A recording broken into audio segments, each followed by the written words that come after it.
Bonjour tout le monde et bienvenue dans cette nouvelle petite vidéo.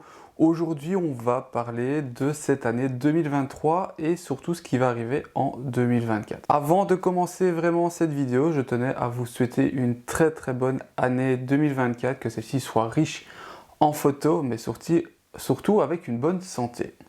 2023 pour moi a été une très bonne année en termes d'images, d'observation surtout. Je vous passerai quelques photos justement durant cette vidéo pour vous montrer un peu les meilleures images que moi j'ai prises et celles où j'ai vécu les moments les plus sympathiques aussi. Il n'y a pas que l'image, il y a aussi l'émotion derrière l'appareil photo avec la rencontre ou les sujets rencontrés. Donc c'est surtout ça qui est le plus important avant tout en photographie animalière.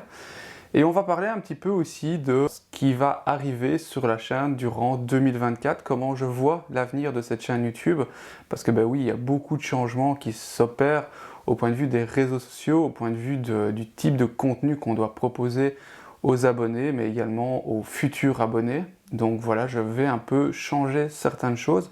Et puis il y a des choses aussi que moi je vais changer vis-à-vis de mon attitude, vis-à-vis aussi du contenu, comment je vais le proposer et à quel rythme je vais le proposer.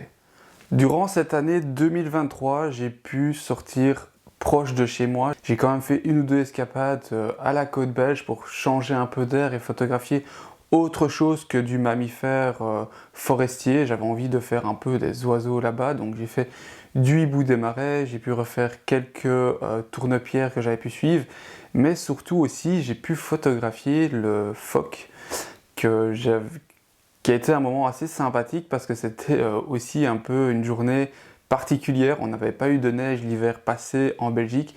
La seule journée où je monte à la côte belge pour photographier justement les oiseaux, je tombe sur un jeune phoque qui avait plus ou moins 2 mois et c'était la seule journée où on a eu de la neige à la côte en plus de ça. Donc c'était vraiment une ambiance vraiment très cool à vivre. Ça a été une de mes premières photos coup de cœur de l'année 2023. Ensuite a découlé pas mal d'autres observations, notamment j'ai fait les maisons jupées au nid, qui était vraiment sympathique parce que ça a été une des premières observations au nid des maisons jupées dans le bois où je vais photographier souvent la faune sauvage. C'est une petite forêt domaniale de ma région, donc on n'a pas non plus une vie extrêmement importante en termes d'oiseaux, mammifères, quoique de plus en plus, où les années passent, il y a de plus en plus d'espèces qui arrivent et qui nichent justement dans cette forêt, notamment aussi que ce soit au niveau des oiseaux, mais par exemple aussi au niveau du mammifère, on a de plus en plus d'espèces différentes et ça c'est un plus. Vient ensuite le printemps, le retour du bon temps, mais surtout l'envie de suivre les chevreuils, parce que c'est toujours une espèce que j'adore suivre chaque année, même si je les connais, même si c'est une espèce facile à photographier pour certains. Chez nous, ils sont quand même assez compliqués dans le sens ils ont tendance à fortement se cacher. Durant l'hiver, on les voit pratiquement pas, et puis au printemps, ils réapparaissent tout doucement. Mais j'adore vivre des moments intimes avec eux, vraiment des moments particuliers.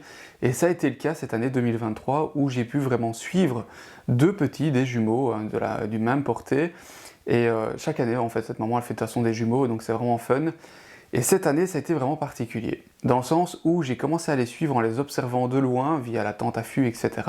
Et puis pour finir, j'ai pu vraiment m'approcher de plus en plus près et m'intégrer vraiment à leur groupe, dans le sens où je partais vraiment avec une tenue 3D, et je me couchais simplement dans l'herbe.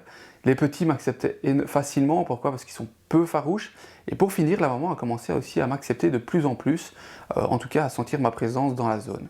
Et ça m'a permis vraiment de vivre ce moment unique que vous avez sûrement vu dans un de mes vlogs. Ça a été le moment où la maman a nourri les petits via son lait maternel. Et ça a été un moment vraiment magnifique parce qu'elle l'a fait en bordure de bois, vraiment dans le pré. Et moi j'étais à quoi? À 10-15 mètres grand maximum, couché dans l'herbe, en train de les photographier et de les filmer. Ça a été un moment des plus merveilleux pour moi en tant que photographe animalier, de vivre cette chose hyper intime, assez proche aussi et sans dérangement. Donc voilà, j'ai passé plus ou moins, je me souviens ce jour-là, 3 heures avec eux non-stop. Et ça a été vraiment une belle récompense pour cette année 2023. La fin d'année 2023 était un peu plus, je veux dire, classique et assez calme parce que la météo était un peu moins propice. La chasse a commencé à revenir un peu plus activement parce que dans la zone où je vais souvent, il y a beaucoup de sangliers, donc les chasseurs sont sous les dents malheureusement avec ça. Et j'essaie de toujours rester en bon terme pour pas perdre entre guillemets cette possibilité d'aller photographier les animaux près de chez moi.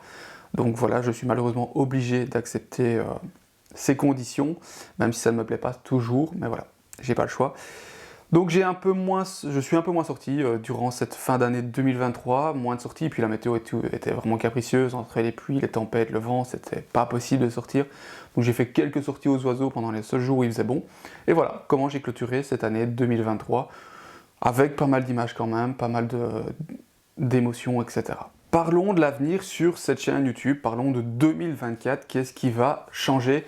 Ce qui va changer drastiquement, c'est le type de contenu que je vais vous proposer.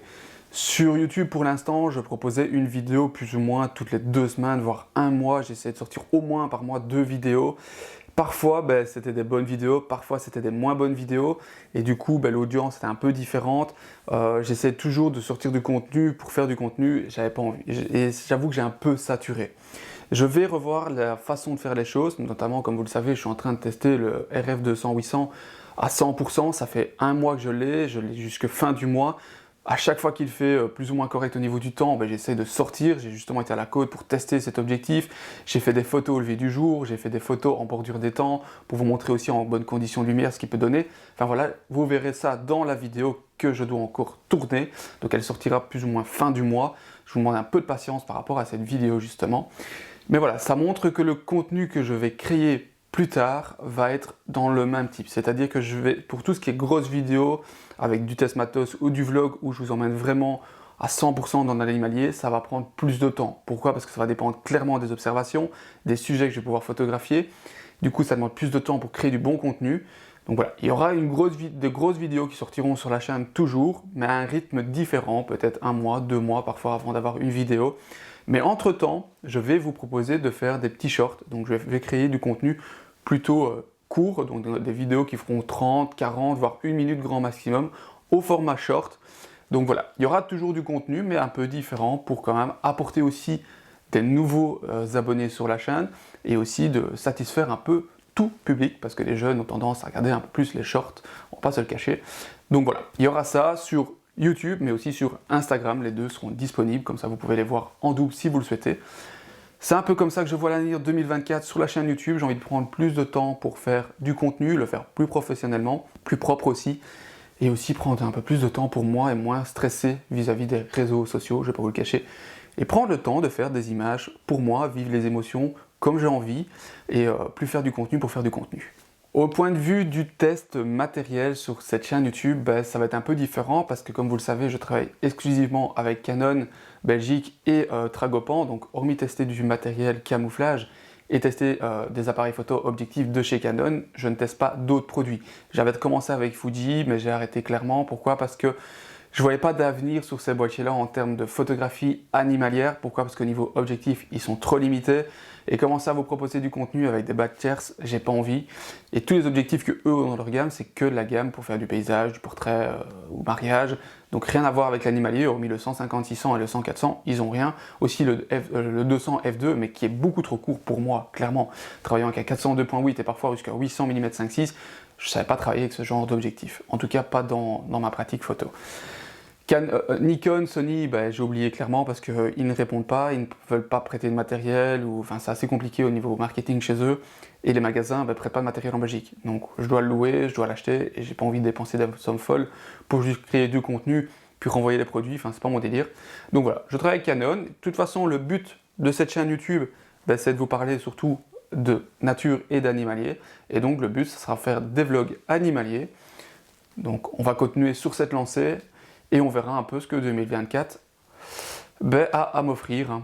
Donc c'est surtout ça. Le but est vraiment de travailler avec plaisir, no stress et de profiter des moments en nature simplement. Voilà, je voulais vous faire cette petite vidéo pour démarrer l'année 2024. C'est la première vidéo de cette année, donc n'oubliez pas de vous abonner si vous ne l'êtes pas encore. Et dans quelques semaines, la vidéo sur le RF sortira. Ensuite, on verra un peu ce que j'aurai observé entre temps. Je referai une petite vidéo vlog sûrement par rapport à ce type de contenu. Donc voilà, on se retrouve dans de prochaines vidéos et moi je vous dis à la prochaine, ciao!